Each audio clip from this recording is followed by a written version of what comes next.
Ben Yochanan et... Osef Sultana, Bat Fortuné.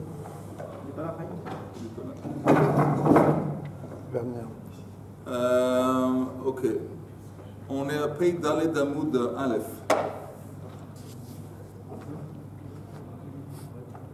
On va reprendre non, quelques lignes, pas trop.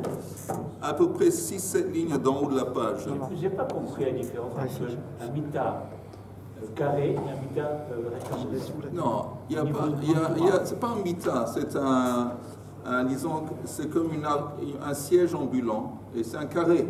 Quand il y a un siège dans le style des taxis aux Indes, tu t'assois, c'est comme un carré. Okay. Tu es entouré par 3 parois.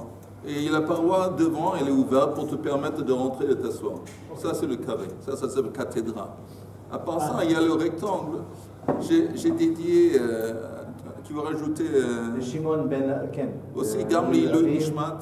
Shimon ben Yitzhak, Yitzhak ben Shalom, et Claude Chaim ben Elisha. Et Gabriel ben Messoud. Et le rectangle, c'est simplement un chariot qui est rectangulaire. Mais il y a pas... Il y a 4... C'est entouré par 4 parois. Non, 3. Non, le rectangle, c'est 4. 4 parois. Oui, le carré, la cathédrale, c'est 3. Le siège, c'est 3. Le rectangle, c'est 4. Une ouverture dedans. Mais ce n'est pas pratique pour t'asseoir dessus. Et même pour t'allonger, tu t'allonges, mais comme c'est un truc où normalement on met de la marchandise, on va te dire, Amod, venasem alarteinu, lève-toi pour qu'on puisse travailler. Au moment que tu dis, lève-toi pour qu'on puisse travailler, ça veut dire que ce truc, il n'est pas désigné à être un siège ou un lit ou un divan. Donc il n'y a pas de tumat midras. Ok. Donc il ne prend pas. Voilà. Pas tout, ça prend le tumat, mais pas tumat midras. Tu vois, ça c'est un truc exceptionnel. C'est vrai que les charrettes, c'est fait pour transporter des corps.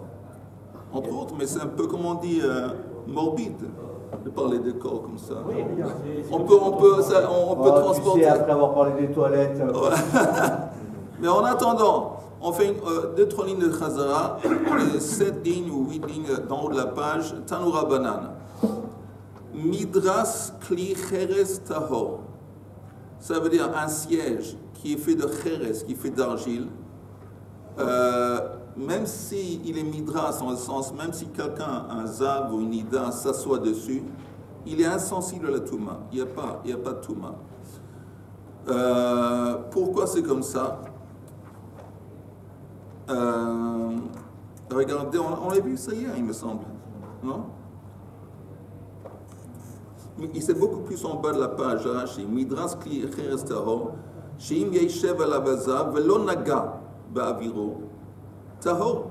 S'il n'a pas mis la main à l'intérieur. Oui, si c'est pas, il n'y a pas une ouverture. Il n'a pas mis, s'il avait mis sa main à l'intérieur, touché l'intérieur, bon, c'est un pli d'argile, ça reçoit la touma. Mais s'il n'y avait pas une ouverture là, et lui, c'est simplement assis dessus. Alors, il n'y a pas. Il n'y a pas de mitumat midras. Velo naga ba'aviro tahor, ve'enom metame meshum midras, ou le kama yalif la mikra. Plus tard, on va expliquer ça à partir de versets dans la Torah.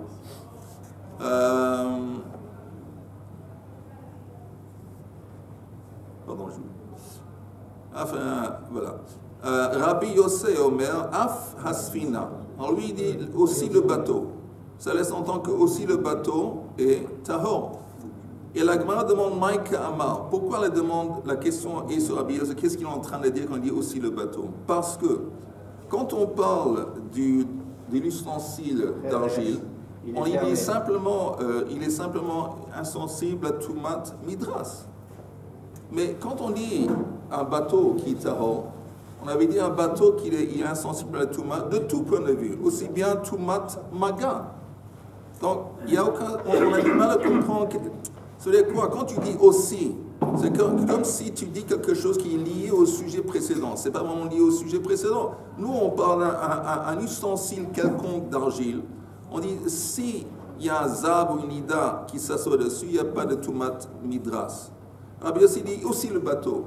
Mais le bateau, il est bichlal, il n'est pas insensible à n'importe quel genre de touma. C'est pour ça que la Gemara demande Maïk Amar. Amar Rav Zavid Hachi Ke'amar. C'est comme ça qu'il faut comprendre. C'est comme ça Il a qu'il a posé dit. une bonne question. Bonne question. Midras Kli Cheres Tahor. Comme on avait dit avant, un ustensile d'argile, il est tahor.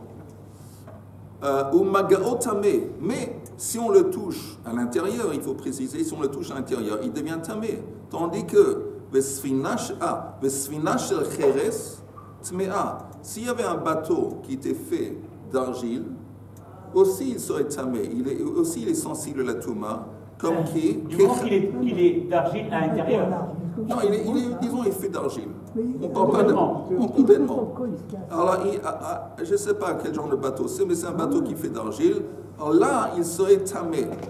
Comme qui? Comme Hanania. Parce que nous, on avait vu au début, je répète, deux explications pourquoi le bateau, il est... Bonne journée, Yuda. Deux explications pourquoi le bateau est impur. Un, c'est quoi?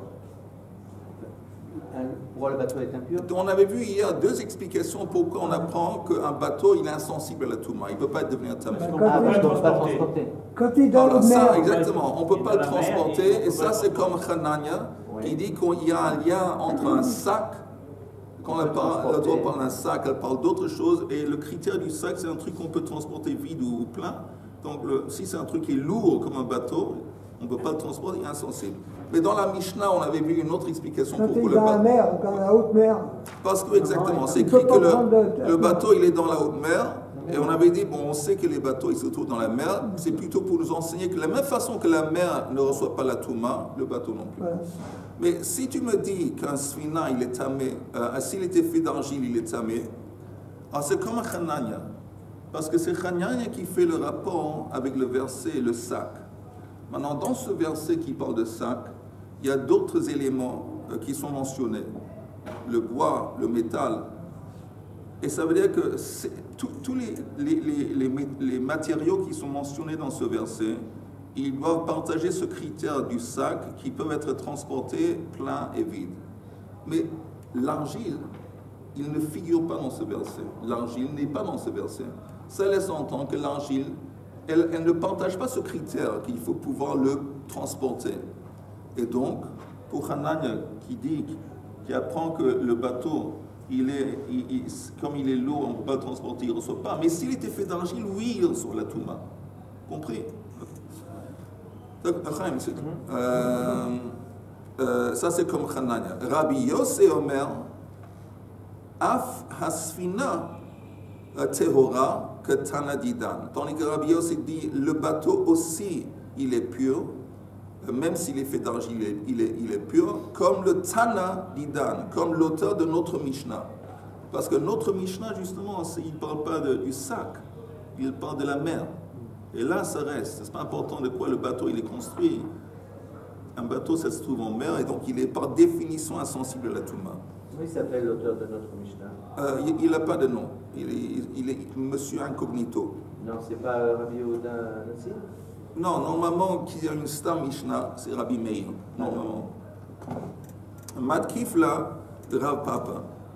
Maï Af. Rav Papa demande, qu'est-ce que ça veut dire aussi? Parce que le mot aussi, apparemment, ça vient ajouter, rajouter. Et Rabbi Yossi, il dit Af Asfina, aussi le bateau. Et la façon qu'on vient d'expliquer, c'est que le bateau fait d'argile, il reçoit la touma selon Hanania. Et Rabbi Yossi, il dit aussi le bateau, il est tahor. Bon, on ne va pas utiliser le mot aussi, c'est une dispute. Vous êtes d'accord? On vient de dire qu'un bateau fait d'argile, il reçoit la touma selon Hanania. Et un bateau, tandis que Rabbi Yossi, il dit un bateau d'argile. Même le bateau d'argile. Même le bateau d'argile, il ne peut pas recevoir la touma. Oui, il ne reçoit pas. Même d'argile, il ne reçoit pas la touma. Mais on ne devrait pas lire le mot af, aussi. Aussi, ça veut dire que tu rajoutes à ce qui vient d'être dit précédemment. C'est une contradiction, c'est une dispute. Lui, il dit comme ça, lui, il dit comme ça. C'est pour ça que la Gemara demande. Oui, vas-y. Il y a une difficulté là, parce que de toute façon, un bateau d'argile, ça n'existe pas. Et deuxièmement, l'argile, on sait très bien que ce qui est à l'intérieur, est entamé, et il reçoit la Touma. il reçoit la Touma. Et pour enlever ça, il faut le casser. Oui, Et alors, quel rapport avec le bateau? Comment on peut la Gemara parle d'un scénario, tu as raison, c'est pas évident, un scénario où on avait un bateau qui était fait d'argile. J'ai du mal à concevoir, mais peut-être il avait un moteur. Mais est-ce que mais là, c'est une contradiction, parce qu'on sait que l'argile, on doit le casser pour le tailler. Oui, alors si tu Mais me le dis... bateau, tu ne peux pas le casser. Non, non, si un bateau, si disons selon Hanania, si tu as un bateau fait d'argile, disons, je ne sais pas exactement comment, disons, si disons c'était possible, on a un bateau fait d'argile, et disons qu'il devient tamé, ah, tu as raison, ah, c'est foutu, on va devoir le briser. Mais quand est-ce qu'on va devoir le briser? Seulement quand il y a un problème avec la Touma, ça veut dire quoi? Si pendant la routine, comment on dit, Shigra, comment on dit? Pendant la semaine, un jour de semaine normale, il n'y a pas de problème. Même si tu rentres dedans, tu deviens tamé, hein, ça ne fait rien. Il y a la nourriture qui devient ça ne fait rien. Quand est-ce que ça devient un problème, la Touma? Surtout vis-à-vis des Kohanim, qui doivent manger leur Touma dans un état de pureté. Surtout vis-à-vis d'un fermier qui n'a pas le droit de rendre tamé la Touma qu'il a chez lui, qui est destinée au Kohen. Et surtout dans le contexte du temple. Parce qu'on n'a pas le droit de rentrer dans le temple tamé. Ou de rentrer en contact avec quelque chose dans le temple quand on est tamé. Là, il y a un problème. Mais disons, tu n'as pas de Trouma à la maison, et tu n'es pas un Kohen, et tu ne veux pas rentrer il n'y a pas de problème d'être tamé. Alors même disons que ce bateau, il est tamé, on n'a pas besoin tout de suite de le briser. Mais tu as raison que si il y avait un problème, et on ne peut pas mettre le bateau dans le mec, on va devoir le briser. On prend un exemple. Qui est extrême. Parce Oui. que, justement, quand il y a un problème, il faut le casser. Oui. Ce n'est pas une chose qu'on peut récupérer. Non, on ne peut pas récupérer. C'est ça. Donc, à cause de ces questions, pourquoi il dit le mot af aussi, quand en fin de compte, il ne vient pas rajouter, il vient disputer. À cause de ça, la Gemara dit El amar papa hachi ke amar. C'est comme ça qu'on va aborder à nouveau cet enseignement. Midras kli cheres tahor, comme on avait dit. Un kli cheres, il est tahor, insensible à tout mat midras. Ou magao tamé, tandis que si on le touche, il y a une touma qui le touche à l'intérieur, il est tamé. Veshel etz, mais un objet de etz, bein midraso ou bein magao tamé. C'est pas important si on s'assoit dessus ou si on la touche, ça reçoit la touma. Ça reçoit touma midras et ça reçoit les autres formes de touma. Vesfinata yarden, et un petit bateau qu'on met sur la rivière du Jourdain. Tehora, elle est Tehora. Pourquoi elle est Tehora? Que Tanadi Dan, comme l'auteur de notre Mishnah, qui compare le bateau à la mer. Donc le fait qu'un bateau, on peut le transporter, oui ou non, on s'en fout selon l'auteur de notre Mishnah. C'est un bateau. Et la rivière du Jourdain, c'est comme la mer. De la même façon que la mer est insensible à la Touma, le bateau aussi. Malgré qu'on puisse le transporter. Malgré. Donc ça va contre l'avis de Hanania. Rabbi Yossi et Omer, Afasfinat Mea. Rabbi Yossi, lui, il dit, mais aussi le bateau est tamé comme Hanania. Alors là, j'ai rien compris, là, je ne comprends plus. Jusqu'à maintenant, on a vu que Rabbi Yossi n'est pas d'accord avec Hanania. Non, on est en train, d'essayer de conserver cette expression dans la Braïta qui dit Af Rabbi Yossi Omer Sfina Tehora.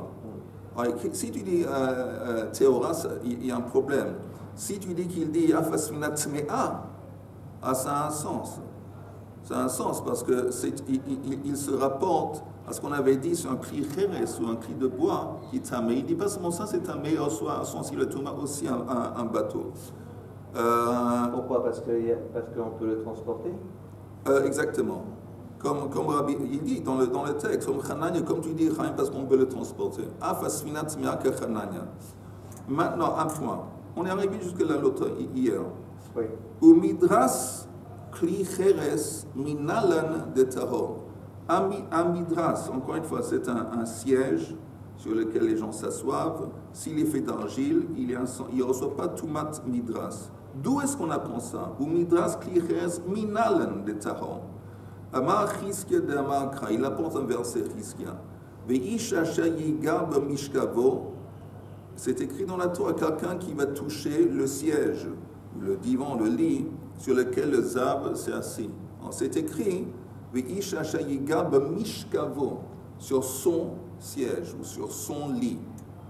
Alors il y a un rapport entre le lit et lui, mishkavo. Mekish mishkavo lo. Mahu, de la même façon que le zav, it lei tahara b'mekva, il est capable de devenir tahor, pur, s'il se trompe dans le mekva. Ça laisse entendre af mishkavo, nami it lei tahara b'mekva. Donc ça laisse entendre que les sièges aussi, il est capable d'être purifié dans le mikvah. Il y a un lien à partir du verset qui a été fait entre le zav et entre le mishkav. Je vous relis le verset. Ve'ish asher yigar b'mishkavo. Vous faire mais où est le verset en entier? Comme ça je vous le lis. Ve'ish asher yigar b'mishkavo, yichabes begadav, ses habits deviennent impurs. Il doit les tremper dans le mikvah. Verachatz b'maim, mais lui aussi il doit aller au mikvah. Vetameh ad ha'erev, il reste tamé jusqu'au soir. Donc on parle de Tumat Midras. Mais c'est écrit asher yigar b'mishkavo. Mishkavo, c'est son mishkav. Mais l'argile, on ne peut pas le purifier. Attends, justement.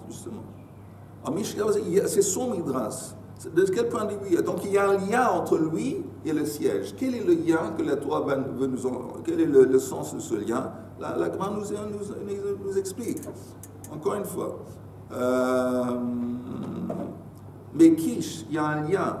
Et Mekish mishkavo, lo, à lui. Mahu, de la même façon que lui, it le tahara b'mekva, il se purifie dans le mekva. Af mishkavo, nami it le tahara b'mekva. Donc, comme Chaim a dit, c'est comme ça qu'on exclut un siège qui fait d'argile. Parce que ça veut dire que pour que le critère pour qu'un siège il reçoit Tumat Midras, ça doit être un objet qu'on peut purifier dans le mikvah. Donc ça exclut l'argile. Parce qu'un ustensile d'argile, on ne peut pas. L'argile ne peut pas mettre dans le mikvah comme Eli vient de dire. La seule façon de le purifier, c'est de le briser. Alors maintenant, s'il y a l'argile, le siège qui est en argile, et dessus il y a un coussin. Dessus l'argile.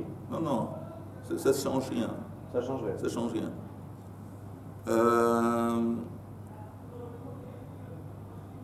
De Vei Rabbi Ishmael Tana, lui il a une autre source duquel il apprend le même enseignement. Que Mishkav Nideta Yela. Encore une fois, un autre verset qui fait un lien entre la Nida et le siège. Que Mishkav Nideta Yela. Mekish Mishkava là, un lien entre le Mishkav et la femme, la Nida. Mahi, de la même façon que elle, it la tahara b'mikvah. Af mishkava nami it la tahara b'mikvah. Ça veut dire que aussi le mishkav doit pouvoir être mis dans le mikvah, ça exclut un ustensile d'argile. La pouke, ça exclut kli cheres de leitle tahara b'mikvah. Encore une fois, ce mot-clé leit, qu'il n'a pas une possibilité de se purifier dans le mikvah. Un point. Metiv Rabbi Ilai. Mapatz bemet minain. Mapatz, c'est un tapis de roseau. Un tapis de roseau sur lequel les gens peuvent s'allonger. Et comment est-ce qu'on sait que ce tapis de roseau, il reçoit Tumat Midras? Il reçoit Tumat Midras. Encore une fois, Tumat Midras, c'est spécial. Tu sais ce que c'est? Tumat Midras, c'est que normalement, encore une fois, quand la Touma rentre en contact avec quelque chose, la Touma se répand. Mais en se répandant, elle se dilue. Donc si par exemple tu as Avatouma qui touche un objet, l'objet qui a touché Avatouma, il devient tamé, mais à un niveau de Touma inférieur. Donc au lieu de Av, il devient Rishon. Et un Rishon qui touche quelque chose d'autre, disons, il devient Sheni. Okay? Maintenant, une exception à la règle, c'est Tumat Midras. Les sièges, qui sont destinés à être des sièges, ou des lits, et sur lesquels un zav ou une nida, par exemple, s'est assis, le siège reçoit le même niveau de Touma que la nida. Et pas seulement le même niveau de Touma, mais même s'il y a plusieurs, disons, coussins au-dessus, et il n'y a pas eu de contact direct entre le siège et entre la personne, ça reçoit aussi Tumat Midras, le même niveau de Touma Il que. y a deux exceptions. C'est une première. S'il y a Met, et si ce sont des fruits qui sont Touma, Shlishi. Après, ça c'est. Mais j'ai pas compris ce que tu as dit s'il y a un Met. Oui, s'il y a un mort c'est Touma Av. Attends, je vais te dire, le mort, il n'est pas Av, il est encore plus. L'exemple le plus grand de la mort, c'est Avi Avot Atuma. C'est un Av, Avi Avot pour le mettre. C'est-à-dire que si Avi Avot Atuma rentre en contact avec quelque chose, la chose devient Avatuma. Parce que ça, c'est un niveau en bas. D'accord. Okay. D'accord. Mais bon, pour des fruits, on va prendre l'exemple des fruits, c'est l'exemple le plus important. Et ils sont S'ils sont Touma, Shlishi, ils ne transmettent pas la Touma. Je vais te dire encore une fois, si la nourriture, ça ne doit pas être seulement des fruits, n'importe quelle nourriture, y compris des fruits. Si elle est chouline, ça veut dire qu'elle n'a pas une sainteté, c'est ni trouma, ni une offrande, ni une kochim. Alors, ça peut devenir seulement rishon. C'est-à-dire que si un fruit rentre en contact avec un arbre, okay, ça devient rishon. Et pas seulement ça, ça peut devenir chéni. Que si un rishon de Touma touche un fruit, ça peut devenir chéni. Et après, ça ne transmet plus. Mais après, c'est fini, ça ne transmet plus, comme tu dis. Ça peut devenir chéni. Maintenant, chéni, les Touma, encore une fois, ça dépend à quel point c'est problématique. Un Kohen, si ça rentre en contact avec la trouma, si un chéni touche la trouma, comme la trouma, elle a une sainteté, donc c'est sensible, ça rend la trouma pasoul. Ah, c'est un problème. La même chose, plus forte raison, kochim. Si le chéni touche un kochim, des choses qui ont une kedusha, c'est-à-dire ils sont très sensibles à la touma, même à un niveau très bas, un chéni qui rentre en contact avec, c'est problématique. Mais pour retourner à la Gemara, regardez juste le dernier Rashi sur la page. Dernier Rashi. Bamet minain, mapat. Vous voyez l'avant-dernière ligne. L'avant-dernière ligne, le Rashi. Le Rashi. Mapat shel kanim, un tapis de roseau. Bamet minain, shehu tameh. Les fiches matzinu, parce que pourquoi on demande cette question? Rashi dit, on sait que pshutei klietz tehorin mitumat maga sheretz. C'est quoi pshutei klietz? C'est des ustensiles de bois qui n'ont pas de creux. Ce n'est pas des récipients. Ce n'est pas un bol, ce n'est pas une assiette, c'est disons un plateau, une planche. Il n'y a pas de récipient. C'est fait de bois et ça ne reçoit pas la touma. Tehorin metumat maga sheretz. Minayin shekli haraoui le mishkav vemoshav mekabel tumat maga bemet.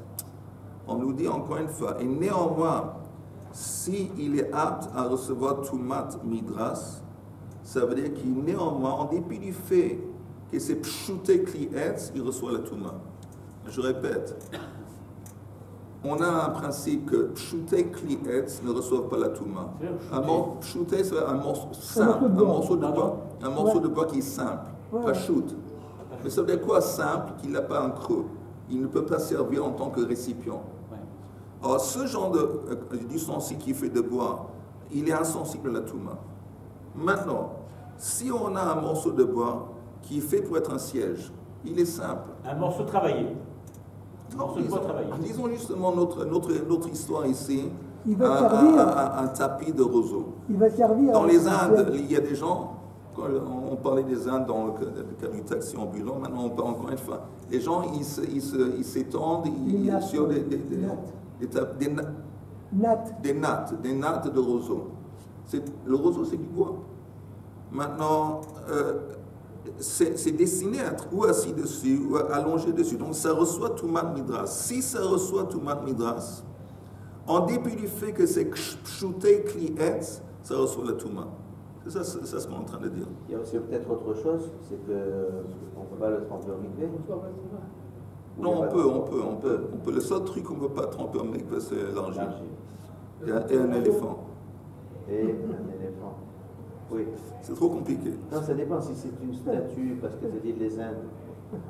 La Gemara dit dans les mots Metiv Rabbi Laimapatz Bemet Minain, ce tapis de rose, d'où est-ce qu'on apprend qu'il est capable de recevoir la Touma? On tourne la page. Vedinu, c'est un Kalvachomer. Quand on voit le mot din, c'est un Kalvachomer. C'est quoi le Kalvachomer? C'est quoi le raisonnement? Un Kalvachomer, c'est la plus forte raison. C'est quoi le raisonnement? Le tapis de roseau. Il reçoit la Touma, on apprend ça à travers un raisonnement d'un Kalvachomer. On va voir en haut de la page suivante, en haut de l'autre côté de la page. Vedinu, Uma Pachin Ktanim, Shetehorin Bezav Tmeim Bemet. Dans le cas de petits ustensiles d'argile, ils sont tahor vis-à-vis du zav, mais néanmoins, ils reçoivent Tumat Met. Alors, pour mieux comprendre cette Gemara, je vous invite à vous joindre à moi et parcourir le Rashi. Regardez le Rashi. Vedinu uma pachim ktanim, le Rashi. Shel cheres, fait d'argile, chez tehorin bezav.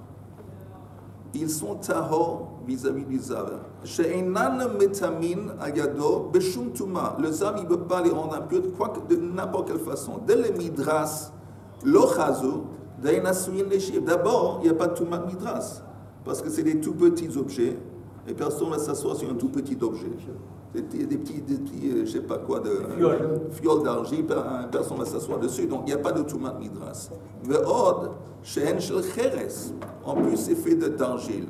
Ou b'maga lo le tamu, de'en mitamot elam aviran. Et on sait que les ustensiles d'argile, si on les touche à l'extérieur, ils sont insensibles à la touma. D'accord? Donc, la seule façon qu'ils peuvent devenir tamés, c'est à l'intérieur. Et comme ils sont tout petits, on peut même pas mettre le doigt dedans. Le trou par lequel, je sais pas, il y a un tout petit trou, mais on ne peut pas introduire quelque chose à l'intérieur. Ils le rendent tamé. Donc, il n'y a aucune façon que ce clip Pachim Ktanim de Cheres, ils reçoivent la Touma Rachidi. Je retourne au Rachid. Ça, c'est à condition qu'il ait un intérieur. Oui, il a un intérieur. Il a un intérieur, mais il a un tout petit trou. Si trou. c'est un objet quelconque en argile, à partir du moment où tu le touches, il n'y a plus d'intérieur. Donc c'est tout automatiquement tu ne veux pas le mettre au mikvé, tu peux que le détruire. Oui, même tu as raison, mais même cet ustensile qui a un intérieur, mais comme l'ouverture est tout petit, en fin de compte, il savait que tu peux pas. Qu'est-ce que tu peux faire du liquide, rien, tu peux faire rien. Le zav, tu dis un zav, il ne peut pas le entamer. S'il le touche à l'extérieur, c'est l'argile, il est insensible à tout. Et comment il va toucher l'intérieur? Le trou en haut, il est trop petit. Très étroit, d'accord.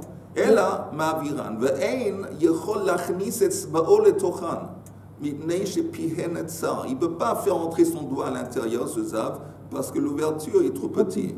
Ou behiset l'eau, et même en le portant, il ne peut pas. De abkei rachmana, et c'est si tu le portes, le klitamé, s'il le porte, le zav, on dit, ok. Ça non plus, ça ne marche pas. Pourquoi? Si je prends une bouteille de 1 litre, mais le goulot est trop petit pour mettre le doigt, c'est bon? L'ouverture est trop petite pour mettre de l'eau dedans? Oui, le doigt. Ah, le doigt? Oui, encore une fois, on parle d'une toute petite fiole dans laquelle il ne peut pas introduire son doigt. Même une bouteille de 1 litre. Je dis 1 litre. Mais une bouteille d'1 litre, oui, tu peux mettre ton doigt à l'intérieur. Non, mais si on fait un goulot très petit pour... Oui, tu as raison. Ah, tu es en train de dire que tu n'as pas besoin d'avoir... C'est l'ouverture. Oui. Mais ça compte aussi que c'est important que c'est petit. Parce que c'est le moment que ça devient grand. Je ne sais pas, peut-être tu pourrais t'asseoir dessus. Mais le Rashi dit, Ubeiset lo de abke rachmana beleshon negia, de kol sheino metame bemaga, eino mitame beiset. Il y a une autre règle que Rashi nous introduit, que si quelque chose ne reçoit pas la touma en le touchant, on peut pas non plus, il ne peut pas entamer quand on le porte. Ok? Rashi dit, kol sheino mitame bemaga, eino mitame beiset. ובאור והרוטב אמר נמי הכי לגבי תומת מסע עת שבא לכלל מגע, בא לכלל מסע. Aussi ça a été enseigné dans Masechet Chulin. Seulement quelque chose chez Bal Yidei Maga qu'on peut rendre tamé en le touchant serait capable de devenir tamé si on le porte. Balichlal Massa. Afal pi she'efshar liga bechut ha'se'ara. Ici, on dit, en dépit du fait que ici, en fin de compte, ce fiole, ce petit fiole qui est une petite ouverture, on aurait pu le zav, il pourrait introduire un cheveu, un poil, il a un poil des cheveux, il pourrait mettre son poil dedans, et le poil, il rentre à l'intérieur. Et on sait que le poil d'un zav, ça rend tamé. Oh. Mais quand est-ce qu'on dit que le poil d'un zav rend tamé? Seulement quand on parle d'un cli qui est sensible au contact du corps, qui entre en contact avec le corps du zav.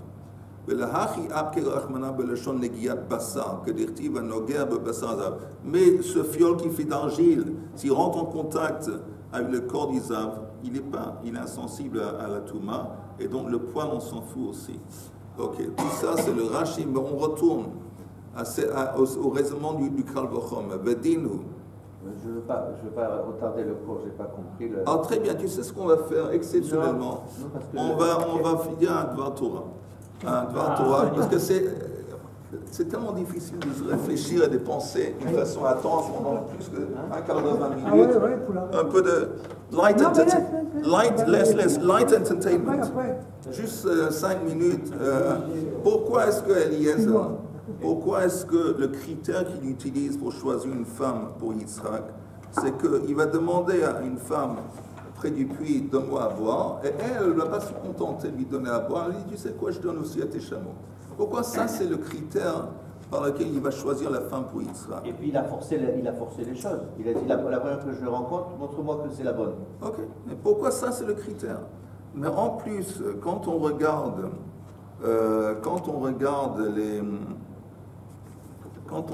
les versets, elle court à droite et à gauche, Rivka. C'est écrit Vatameher Vatored Kada. Et c'est écrit. Où est-ce que c'est? Ça dit qu'elle court.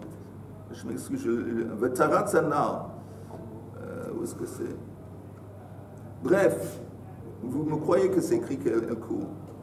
Vous êtes oui ou pas? Vous voulez que je vous lis le verset? On attend. Vous attendez, ok. Avec la patience. Voilà, c'est là. Vatameher, vatored kada al yada vatashkeru. Après vatameher, vata'an kada el hashoket. Donc on va vataratz od el haber. Elle court. Et c'est exactement analogue avant Avinu quand il a reçu les 3 malachim chez lui, Achnasat Orchim. Il était en train de courir à droite et à gauche. Et dans les deux cas, on voit un truc qui est pas normal. C'est écrit avec Avraham Avinu, il a dit à Sarah, apporte-moi ben bakar tov verach. Rashi dit, vous savez quoi, donne-moi la chair d'un bœuf ou d'une vache qui est tendre. Rashi dit, il lui a demandé, il a égorgé 3 taureaux, 3 vaches ou 3 bœufs. 3, oui, pourquoi faire? Pour leur donner à chacun une langue à la moutarde. Une langue à la moutarde. Oui, c'est le top, apparemment. Alors ça c'est pas normal. C'est pas normal. Et si ces 3 gens auraient été venus chez moi, je leur aurais donné quelque chose à manger. Des pâtes, c'est bon les pâtes. Des pâtes, je sais pas quoi, peut-être un poulet, je sais pas, du riz. Mais si j'avais des vaches, j'aurais pas égorgé 3 vaches pour leur donner 3 langues à la moutarde. Ça c'est vraiment, c'est de la folie. C'est de la folie. Maintenant la même chose avec Rivka. Quand quelqu'un me demande, donne-moi de l'eau, volontiers, chesed, je donne de l'eau, tiens, prends. Oui. Mais après, je ne vais pas dire, tu sais quoi, je vais donner un chameau, ça ne prend pas une gorgée d'eau. Un chameau, ça prend des litres et des litres d'eau. Ça, c'est un chameau. Et c'est écrit dans la Torah. Il avait pas mal. Voilà, il avait beaucoup de chameaux. Maintenant, pas seulement ça. C'est écrit que quand il arrive dans la maison de la famille de Rivka, d'abord, la première chose qu'il a fait, il a voulu nettoyer ses pieds et les pieds des hommes qui étaient avec lui. C'est écrit. Donc de là, on apprend qu'il était accompagné. Il n'y avait pas d'autres hommes. Il y avait d'autres hommes qui faisaient partie de l'entourage. Il y avait 10 chameaux, il y avait 10 personnes. Alors, cette femme, elle est là, et cette femme, c'est une petite fille, c'est une fille. Et il y a des hommes. Ben, Ça veut dire quoi? Que toi, tu vas courir et tu vas faire. C'est un truc énorme. Tu vas faire, et les hommes, ils sont là. Ils sont là, ils sont assis, ils sont en train de la regarder. Oui. C'est la folie. C'est la folie. En plus, pourquoi tu cours? Avant ma vie, le troisième jour de la Mila, il était en pleine souffrance. Pourquoi tu cours? Alors, qu'est-ce que la Torah nous montre? Parce que Eliezer, qu'est-ce qu'il cherchait? Il ne cherchait pas une femme qui fait du chesed. Il cherchait une Baalat chesed. Baalat chesed, c'est différent. Moi, je peux faire du chesed. Toi, tu peux faire du chesed. Si quelqu'un arrive, tu rends un coup de main, tu assistes à quelqu'un, tu lui souris, tu lui donnes. Ça, tu as fait du chesed. Mais ça ne veut pas dire que tu as un Baal chesed. Quand tu vois cet enthousiasme qui est exprimé par le fait que cette personne court, tu vois qu'elle vit. Elle vit le truc de chesed, ça l'anime, elle le vit, elle court, elle est enthousiaste. En plus, elle fait des choses qui sont tout à fait en plus, le moins qu'on puisse dire. Ça veut dire que le type, il vit chesed, et c'est ce qu'il voulait. De la même façon qu'avant ma vie, c'est quelqu'un comme ça vis-à-vis du chesed. C'est ce qu'il. Mais pourquoi c'est intéressant vis-à-vis de nous? Parce que ça vaut la peine de nous demander quelles sont les choses vis-à-vis de moi qui me font vivre. Ça veut dire que nous, on est tous pour Hashem des gens religieux. Pour Hashem. On apprend la Torah, on prie, on fait des mitzvot. Est-ce que ça, c'est vraiment les choses qui nous font vibrer? Il y a un type de religion, on ne peut pas lui. Il dit, j'apprends, je vais apprendre, je prie. Tout à coup, on commence à parler lui au football. Tu sais, comment ça s'appelle Saint-Étienne Allez, 70. Oui, tu sais, t'as entendu ce qui s'est passé. Et tout à coup, tu vois, le type, il vibre. On va, il le fout. Il peut te dire tous les détails, au moindre détail de l'équipe, le score, le truc. On voit que le type, ça le fait. Il impose cette condition. Voilà, mais on voit que ce type, c'est le foot, ou ça peut être n'importe quoi. Ça peut être l'argent, la bourse, ça peut être, je sais, n'importe quoi. Mais c'est intéressant vis-à-vis de nous, encore une fois, de nous faire un cheshbon nefesh. Qu'est-ce que dans le service d'Hachem, Avodat Hachem, est-ce qu'il y a quelque chose, en fin de compte, qui me fait ça? Ou est-ce que, je vous donne un exemple personnel. Il y a des fois que j'ai eu des projets personnels, des projets musicaux, liés à la musique, et j'étais tellement pris par ça que ça se passe que je me réveille au milieu de la nuit, pour une raison ou une autre, je me réveille. Après, je ne peux plus me rendormir. Parce que tout le temps, je suis en train de parler du projet, penser au projet. Je n'arrive pas, tout le temps. Et je me lève. Et ma femme se lève et dit, qu'est-ce qui se passe? T'as presque pas dormi tout le temps. Ça ne va pas la tête, tu es fou. Mais ça, hélas, je vous dis en toute intimité, à condition que ça se répond pas, que je ne suis jamais... J'ai jamais eu ce problème avec d'ivrer Torah. J'ai jamais un truc que je ne peux pas me rendormir parce que j'avais une Gemara que je n'ai pas compris ou une idée dans une Gemara qui m'a fait... Jamais, hélas. Ça veut dire que moi, je suis assez honnête pour savoir que... mais disons Talmidei Chacham, je vous donne un exemple, un vrai Talmid Chacham. C'est écrit un Talmid Chacham, il est exempt de Kriyat Shema. Parce que Kriyat Shema, il y a deux aspects de Kriyat Shema. Kriyat Shema à la mita. Un des trucs de Kriyat Shema, c'est que tu t'exposes, tu rentres en contact avec d'ivrer Torah, et ça te fait du bien avant de dormir. Mais c'est écrit un Talmid Chacham, on n'a pas besoin de dire Kriyat Shema la mita. Parce qu'un Talmid Chacham, c'est un type qui tout le temps réfléchit à la Torah. Alors, s'il tout le temps réfléchit à la Torah, il n'a pas besoin maintenant de dire des paroles de Torah. De toute façon, il est tout le temps, il est animé. Ça, c'est quelqu'un qui vit la Torah. Et ça, je veux dire, si on regarde ça sur Avraham Avinu et Rivka, on voit, bon, ça, c'est des gens qui vivent le chesed. Ça vaut la peine aussi de se demander vis-à-vis de nous, c'est intéressant. Qu'est-ce que, vis-à-vis de moi, qu'est-ce qui me fait vraiment vivre? Qu'est-ce que je vis? Et essayer autant que possible, de canaliser un petit peu notre vitalité si c'est possible, dans un aspect d'Avodat Hashem. Je peux dire un mot. Vas-y, même En psychologie, ça s'appelle un manque. Je veux dire que